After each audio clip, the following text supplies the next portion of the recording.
Okay, so with The Sims 4 Cottage Life coming out pretty soon, I was kind of thinking about cottages, and I started thinking about like the cute little Disney cottages you sometimes see in like paintings and drawings and stuff.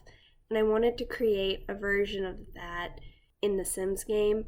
I started off with this really cool idea in my head, but I'm not really sure how I like how this turned out in the end. There were certain elements that I would have liked to have seen in this house that I'm not capable of reproducing in the game.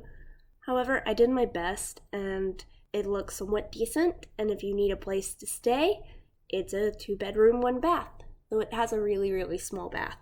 I know there are a lot of people who are going to be playing the new Sims pack today, so maybe this will draw their interest. I try not to use anything from any like stuff packs or expansion packs so that it's like just base game stuff. So really anyone can enjoy this, but I definitely think it would be right at home as someone's little cottage getaway. It's not perfect by any means, and I really don't think this is my best build, but ultimately I'm pretty happy with how it looks. It's a cute little place. I do want to warn you really quickly that I'm way more familiar with playing The Sims 3 than The Sims 4. In fact, I play The Sims 4 so rarely that literally any time I play the game, they've added new stuff to the base game. Because of that, I can get a little bit confused when I'm in the building stuff because I don't know where everything is automatically and I don't know what all the stuff does because I'm more familiar with Sims 3. You know, there's some stuff that kind of carries over, but there's some stuff that's just like really different. The one thing I really like about Sims 4 compared to Sims 3, at least as far as building goes, is that you can literally like move the walls and move the rooms. That is awesome. So it was really hard to fit everything into this tiny little house. The bathroom's a lot smaller than I had originally hoped. The dining area is also really, really tiny. And I realized after I finished building, when I was going back and watching the playthrough of the video, I totally forgot to put lights in the kitchen and dining area. I'll go back and put those in before I add the thing to the gallery. I was a little bit confused as to what to make the inside of the house look like. Like, what colors do I put on the walls? I ended up just going with a generic plain white. The reason I did that is because, well, historically, I was thinking about the like historic kind of little white cottages. One of the things I've heard that white can do is kind of amplify. One of the things I've heard that white can do is kind of amplify light.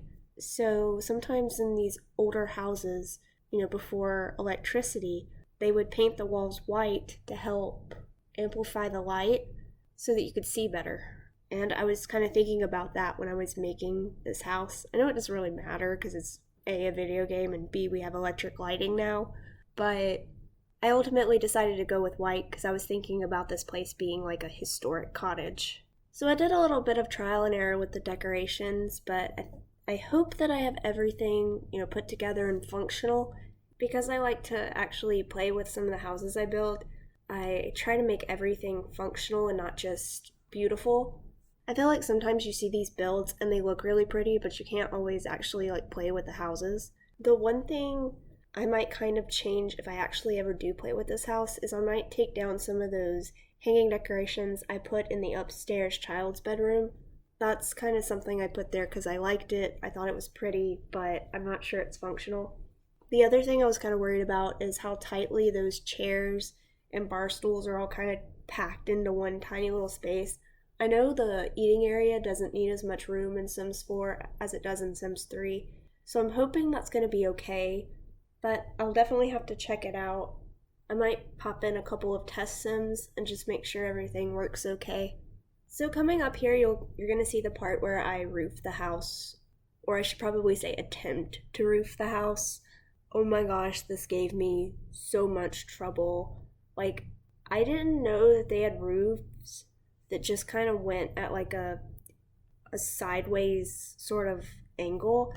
And then once I saw that, I was like, I feel like I've used these before. Maybe I did, maybe I didn't. I don't even know, but those exist apparently. They certainly didn't exist in Sims 3. It took me forever to figure out this roofing situation. I really don't think they had those sideways roofs when I first got this game. I'm telling you, I first got this game like right before they added toddlers. And, I really don't play Sims 4 very much. I certainly haven't gotten my money's worth out of it, but they really do add stuff every single time I play. So once again, when I was having to decorate the outside of the house, I was at a little bit of a loss. In my head, I really wanted to do a sort of Tudor style cottage. I thought that would look really, really cute.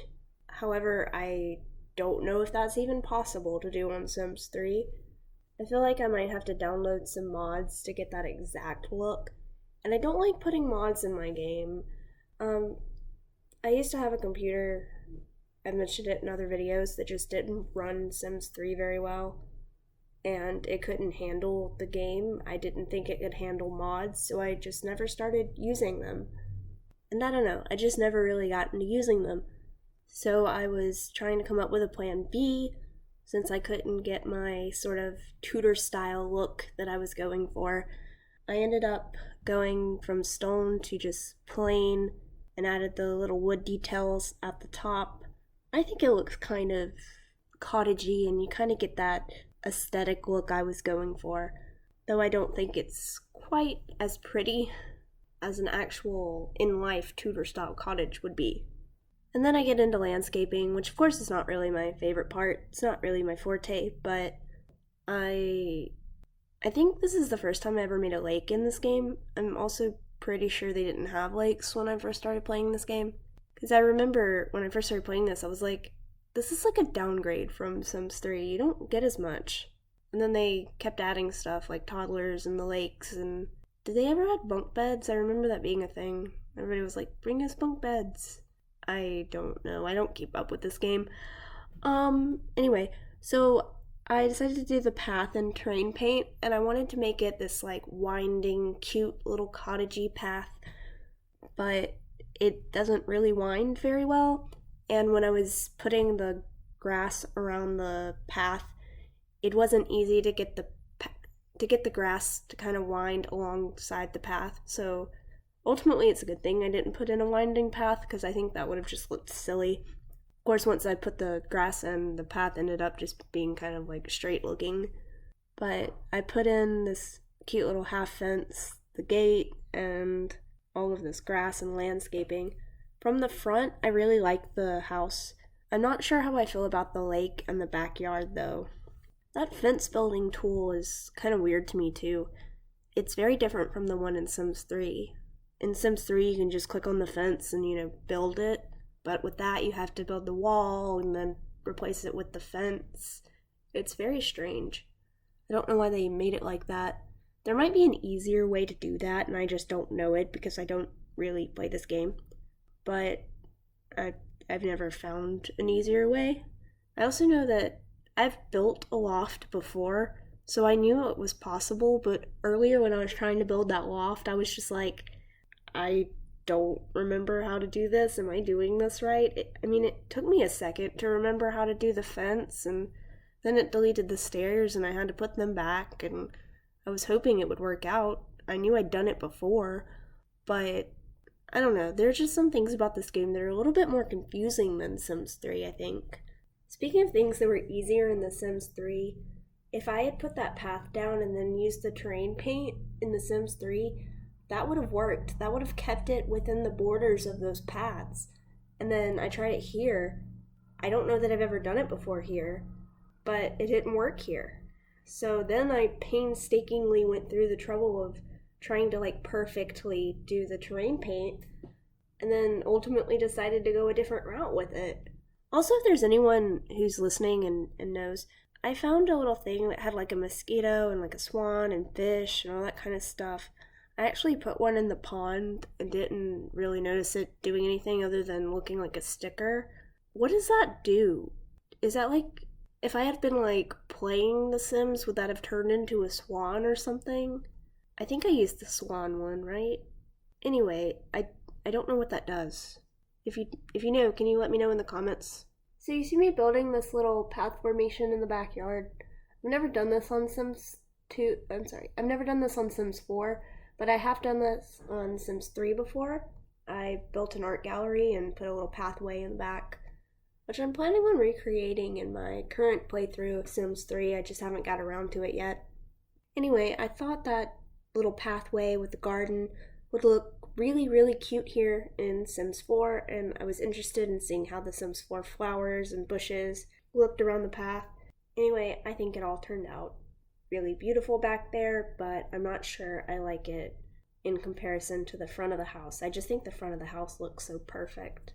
I might add a fence around the backyard just to kind of make it match the front yard a little bit more. I think it might match the style of the place too.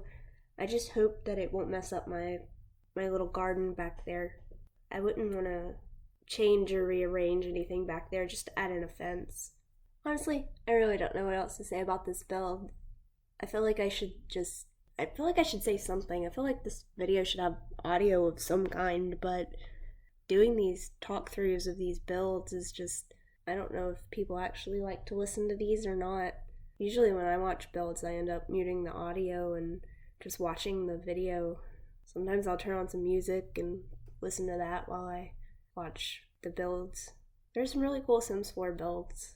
Even though I don't really like playing the game that much, I do like watching the builds on YouTube, which is why I started making these videos, or at least putting some of them on YouTube.